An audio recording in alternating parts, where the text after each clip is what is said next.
నమస్కారం అండి. Welcome to stock. అందరూ బాగున్నారు కదా? H1B మీద 2 జాబులు చేయొచ్చా?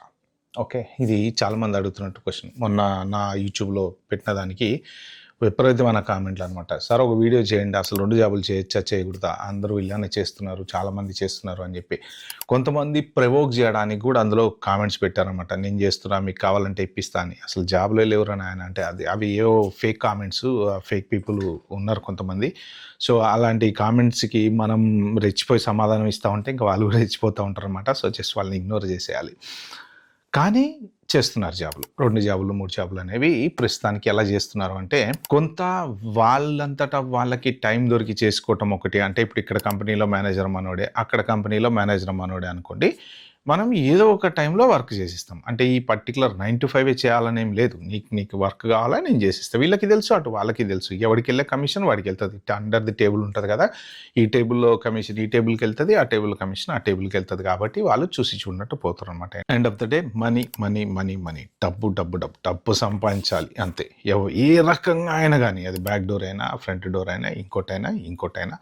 సో, మనం డబ్బు సంపాదించేసుకోవాలి అన్న ఆలోచనతోటి, ఆ గ్రీడీనెస్‌తోని 2 జాబులు చేసేవాళ్ళు చేస్తుంటారు. వీళ్ళని సపోర్ట్ చేసేవాళ్ళు చేస్తుంటారనమాట. చట్టానికి చూసుకుంటే అందరూ తప్పు చేస్తున్నట్టే. వీసా వయలేషన్ చేస్తున్నట్టే. ఓకే. సో, ఇప్పుడు ఈ పర్టిక్యులర్ వీడియోలో ఏం చెప్దాం అనుకుంది ఏంటంటే, అసలు H1B వాళ్ళు 2 జాబులు చేయొచ్చా? బిజినెస్ చేయొచ్చా? చేస్తే ఎలా చేయాలి? కంపెనీలో మీ ఓన్‌గా మీ రెస్టారెంట్లు పెట్టుకోవచ్చా?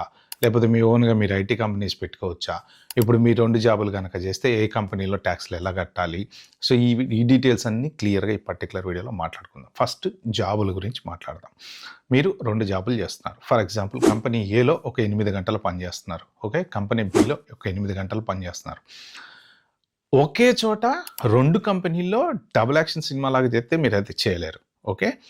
అది పాసిబుల్ కాదు. కానీ యూఎస్‌సిఐఎస్ రూల్ ప్రకారం మిమ్మల్నైతే వాళ్ళు ఆపరు. ఎందుకు అంటే యాజ్ లాంగ్ యాజ్ మీ ఎల్‌సిఏ కరెక్ట్‌గా మీ ఈ లొకేషన్‌లో వర్క్ చేసినప్పుడు ఈ లొకేషన్ ఎల్‌సిఏ, నేను ఇక్కడ పని చేస్తున్నా, ఇక్కడ ఎల్‌సిఏ ఉంది, ఇక్కడ W2 వీళ్ళు కంపెనీకి ట్యాక్స్ కడుతున్నారు. ఏది రూల్ ప్రకారం. నాది ఇది క్లయింట్ అడ్రస్, ఇది నా హోమ్ అడ్రస్. ఇక్కడనే పని చేస్తా, ఇక్కడ ఈ టైంకి వస్తా, ఈ టైంకి పోతా. ఎల్‌సిఏలో రూల్ ప్రకారం ఏదైతే ఉందో ఆ రూల్ ప్రకారం మీ ట్యాక్స్ మీ W2 నడుస్తుంది అంటే నో ప్రాబ్లం. నెక్స్ట్ ఇంకొకటి కంపెనీ బి, అక్కడ మీకు కంకరెంట్ H1B అనేది ఇంకొకటి ఉండాలి. అంటే ఎక్కడెక్కడైతే మీరు జాబ్ చేస్తారో ఆ కంపెనీ మీకు కంపల్సరీ H1B పిటిషన్ అదేంది ఎల్‌సిఏతో పాటు ఫైల్ చేసినప్పుడు మీరు మల్టిపుల్ జాబ్స్ చేసుకోవచ్చు అనమాట. అయితే మీరు ఇక్కడ 40 అవర్స్ చేస్తున్నారు, అక్కడ 40 అవర్స్ చేస్తున్నారు. మీరు ఇక్కడ ట్యాక్స్‌లు కడుతున్నారు, అక్కడ ట్యాక్స్‌లు కడుతున్నారు, పే నడుస్తుంది, ఇక్కడ నడుస్తుంది, అక్కడ నడుస్తుంది. End of the day me tax department వాళ్ళు ఏం చేసుకుంటారంటే, వాళ్ళకి సంబంధించినంత వరకు వాళ్ళకి ఏం కావాలి అంటే, ఇతను H1 మీద ఉన్నాడా, ఓపీటీ మీద ఉన్నాడా, స్టెమ్ ఓపీటీ మీద ఉన్నాడా, లేకపోతే స్టూడెంటా, లేకపోతే ఇంకోటా అనేది ట్యాక్స్ డిపార్ట్మెంట్ వాళ్ళు డీటెయిల్‌గా వెళ్ళి చూడరు. వాళ్ళు చూసేది ఏంటి అంటే, ఈ పర్సన్ ట్యాక్స్ కడుతున్నాడా, చేసేటువంటి జాబ్. నువ్వు ఎన్ని గంటలు జాబ్ చేస్తున్నావు? 40 గంటలు జాబ్ చేస్తున్నావు. నీ జీతం ఎంత? ఎల్‌సిఏకి $1,00,000. $1,00,000కి నీ కంపెనీ సరిపోను నీకు ట్యాక్స్ కడుతుందా, కట్టట్లేదా? అది వాళ్ళకి కావాలి. సో, ఇంకో కంపెనీ ఉంది సేమ్, అక్కడ కూడా అంతే. మెయిన్ అవి వాళ్ళు చూస్తారు. మరి యూఎస్‌సిఐఎస్ వాళ్ళు తెలిస్తే 2 జాబులు చేస్తున్నాడని వాళ్ళేమన్నా అంటారా అంటే, యూఎస్‌సిఐఎస్ వాళ్ళకి ట్యాక్స్ వాళ్ళకి జనరల్‌గా అయితే సంబంధం లేదు. కానీ ఇప్పుడు వచ్చేసి వాళ్ళకి ఏమైనా అనుమానం వచ్చినా, FDNS ఇన్స్పెక్షన్ చేయాలన్నా, మీ ఫైల్ మీద ఏమైనా డౌట్ వచ్చినా అప్పుడు ట్యాక్స్ వాళ్ళ దగ్గరికి వెళ్ళి డీటెయిల్స్ తీసుకుంటారు అనమాట. సో, అప్పటి వరకు కూడా ఇన్ని రోజులు 2 జాబులు చేసినా, 3 జాబులు చేసినా ఎవరు ఎందుకు దొరకలేదు, ఎందుకు ప్రాబ్లమ్స్ రాలేదు అంటే, ఇన్ని రోజులు కూడా ఈ యూఎస్‌సిఐఎస్ వాళ్ళు సీరియస్‌గా తీసుకొని డీప్ వెట్టింగ్ అనేది చేయలేదు. మీరు H1 ఎక్స్టెన్షన్‌కి వెళ్ళినప్పుడు మీ ఎల్‌సిఏ ప్రకారం అన్నీ కరెక్ట్‌గా ఉన్నాయా లేవో చూశారు, జాబ్ ఉందా లేదా చూశారు, పే స్లిప్స్ అవి చెక్ చేశారు, వీసా ఇచ్చేశారు. వేరే కంపెనీ బిలో మళ్ళీ ఎల్‌సిఏ ప్రకారం మీరు మళ్ళీ అక్కడ కంకరెంట్ H1B అప్లై చేస్తే మళ్ళీ ఇచ్చేశారు. అయితే ఇప్పుడు ఇక్కడ వయలేషన్ ఎక్కడొస్తది అంటే, చాలామంది మల్టిపుల్ జాబ్స్ ఎలా చేస్తున్నారు, ఒకటే H1B, ఒకటే కంపెనీ, ఒకటే ఎల్‌సిఏ ఉంటది. వేరే చోట జాబ్ చేస్తారు. దానికి సంబంధించిన సాలరీ ఎలా తీసుకుంటారు అంటే, కొంత ఇక్కడ క్యాష్ ఇన్ హ్యాండ్ తీసుకోవచ్చు, లేకపోతే కొంత ఏది బ్యాంక్‌లో కొంచెం అప్పుడప్పుడు ఏస్తూ తీసుకోవచ్చు, లేదు కొంత ఇండియాలో రన్ చేసుకోవచ్చు, లేదు ఈ ఓపీటీ, స్టెమ్ ఓపీటీ బ్యాచ్ ఉంటారు చూసారా, వాళ్ళ పేరు మీద పేరోల్ రన్ చేసుకోవచ్చు అనమాట. సో, అలాగా పేరోల్ కొంతమంది వైఫ్ అని చెప్పి వేరే అమ్మాయిల పేరు మీద కూడా ఏది సెకండ్ జాబ్కి రన్ చేస్తున్నారు అనమాట. సో మరి ఇవన్నీ వయలేషన్స్ అంటే 100కి 100% వయలేషన్స్. ఎప్పుడు ప్రాబ్లం అవుతుంది మీకు అంటే ఎక్స్టెన్షన్కి వెళ్తారు కదా, ఇన్ని రోజులు ఎక్స్టెన్షన్కి వెళ్ళారు, నడిచింది, నో ప్రాబ్లం, ఎక్కడ ఎవరు పట్టించుకోలేదు. మొన్న జోసెఫ్ హెడ్లో కూడా ఏం చెప్పాడు, బైడెన్ ఎరాలో చెక్కింగ్స్ అనేది జరగలేదు, వెట్టింగ్ అనేది జరగలేదు, వీసాలన్నీ ఇచ్చి పడేశారు, గ్రీన్ కార్డులు ఇచ్చారు. కానీ ఇప్పుడు అట్లా కాదు. ఇప్పుడు నేను ప్రతి అప్లికేషన్ని డీప్ వెట్టింగ్ చేసిన తర్వాతనే మీకు ఇమిగ్రేషన్ బెనిఫిట్ అనేది ఇస్తా, అది ఏ వీసా అయినా కావచ్చు అని చెప్పేసి ఆయన క్లారిటీగా చెప్పాడు. ఎక్స్ట్రా ఆఫీసర్లను హైర్ చేసుకుంటున్నారు వాళ్ళు. సో దాని ప్రకారం ఏంటంటే మీ ఇప్పుడు ఈ 2 జాబులు చేసిన వాళ్ళు కనుక నెక్స్ట్ ఎక్స్టెన్షన్కి వెళ్ళినప్పుడు అప్పుడు వాళ్ళు కనుక చెక్ చేస్తే మీ పేరు మీద 2 W2లు ఉండి మీ పేరు మీద కనుక ఇప్పుడు అక్కడ 40 అవర్స్ ఇక్కడ 40 అవర్స్ ఎలా చేస్తున్నాం అని అడిగితే ఏం చెప్తాం మనం? ఇప్పుడు మార్నింగ్ 6కి వెళ్ళామండి ఒక ఆఫీస్కి, ఒక 2 వరకో లేకపోతే 1 వరకో చేసాము ఒక కంపెనీలో, ఒక గంట లంచ్ బ్రేక్ తీసుకున్నాము, 2 to 7 మళ్ళీ ఇంకో కంపెనీలో చేసాము. ఓకే, అర్థం చేసుకోవచ్చు. ఎందుకంటే నేను మార్నింగ్ ఇక్కడ పని చేసుకుంటా, నైట్ ఇంటికి వెళ్ళి 7కో 8కో వెళ్ళి తినేసి పండుకొని మళ్ళీ పొద్దున్నే 6కి నేను ఇక్కడికి వస్తా అని చెప్పేసి రీజనబుల్లీ ఓకే. ఇక్కడ 9 to 5, అక్కడ 9 to 5, డబుల్ యాక్షన్ పాసిబుల్ కాదు కదా, అది క్వశ్చన్ చేసేటువంటి ఛాన్స్ ఉంది. లీగల్గా మీకు 2 H1Bలు ఏ కంపెనీస్లో చేసిన H1Bలు ఉండి పర్ఫెక్ట్గా మీరు టైమింగ్స్ మెయింటైన్ చేసుకొని USCIS వాళ్ళకి ఈ టైమింగ్స్లో ఈ కంపెనీకి వెళ్తున్నాం, ఈ టైమింగ్స్లో ఈ కంపెనీకి వెళ్తున్నాం అని మీరు కనుక ప్రాపర్గా చూపించుకొని ప్రాపర్గా ట్యాక్స్ కట్టినట్టుంటే మీరు 2 జాబులు చేసినా ప్రాబ్లం అయితే లేదు. కానీ మీరు కాంకరెంట్ H1B లేకుండా ఇల్లీగల్గా కనుక చేస్తే నెంబర్ 1 2 W2లు మీరు కనుక ఏది LCA లేకుండా రన్ చేస్తే వయలేషన్. నెక్స్ట్ కాంట్రాక్టర్ కింద చేస్తారు, 1099 అంటారు కదా.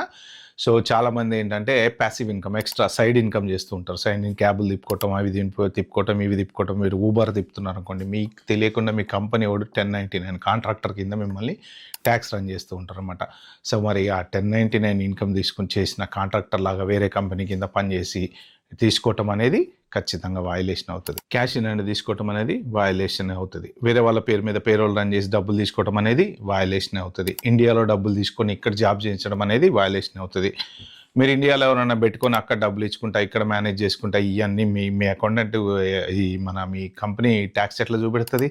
మరి ఇండియాలో ఇచ్చినట్టు చూపెడుతుందా? మరి ఇక్కడ ఎలా చేస్తున్నారు? సో ఏదో క్లయింట్ అనేది ఉంటారు కదా. సో ఇవన్నీ కూడా వయలేషన్స్ అయితే అనమాట. లీగల్గా చేయకపోతే ట్రబుల్ అనేది వస్తుంది. నెక్స్ట్ H1B వాళ్ళు బిజినెస్ చేయొచ్చా? బిజినెస్ చేయకూడదు, బిజినెస్ ఓన్ చేయొచ్చు. అంటే మీ పేరు మీద ఇది ఎందుకు పెట్టారు రూలు, ఎందుకు అలౌ చేశారు వాళ్ళంటే, ఎవరైనా రేపు పొద్దున ఒక కంపెనీ పెట్టి ఆంట్రప్రెన్యూర్ అయ్యారనుకోండి, వాళ్ళు ఒక 10 మందికి జాబులు ఇస్తారన్న ఒక మంచి ఉద్దేశంతో. ఓకే, మీరు ఒకటి గుర్తుపెట్టుకోండి, ప్రతి దేశంలో ప్రతి రూలు కూడా ఒక మంచి ఉద్దేశంతోనే పెట్టారు. కానీ దాన్ని మనం ఏం చేస్తున్నామంటే మన ఇష్టానికి వాడుకుంటున్నాం అనమాట. ఓకే, H1 కూడా హైలీ స్కిల్డ్ దానికోసమే పెట్టారు. ఎందుకు అంటే ఒక మంచి హైలీ స్కిల్డ్ జాబు వస్తుందన్న ఉద్దేశంతో పెట్టారు. కానీ దాన్ని ఏంటంటే ఇష్టం వచ్చిన చోట H1 మీద చేయించుకోవటం, అమెరికా రావటం, ఎడబడితే అక్కడ పని చేయటం, అలా వాడేశారనమాట చాలామంది. సో ఇప్పుడు మీరు ఓన్ చేయొచ్చు, మీకు బిజినెస్ ఉండొచ్చు మీ పేరు మీద, కానీ దాంట్లో మీరు జాబ్ చేయకూడదు.